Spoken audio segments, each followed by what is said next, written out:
Welcome to Luca is a Billionaire, where the only thing I invest in is your answers. You start by powering the Xbox Series S and getting it online. Plug the HDMI into your TV's HDMI 2. One input and the power cable into the outlet. You should see the console light up. Once done, walk through the initial on-screen prompts to connect to Wi-Fi or insert an Ethernet cable.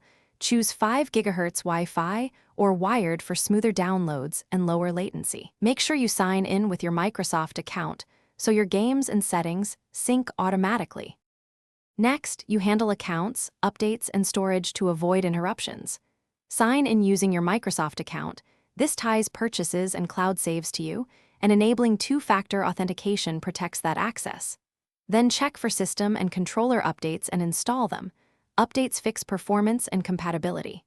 After that, manage storage by adding an external USB 3, OneDrive, or the proprietary expansion card for more space. Doing these steps first prevents mid-download stalls and keeps your library ready to play. Finally, you install and optimize games, then know one key fix if things go wrong.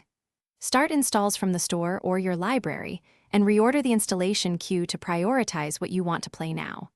Once installed, go to settings to tweak graphics, audio, and enable auto HDR or variable refresh rate for smoother output. If a game crashes or downloads stall, reboot the console, run the network test, and clear persistent storage. That single troubleshooting tip resolves most common glitches quickly. Thanks for watching and please subscribe. It's the best investment you'll ever make.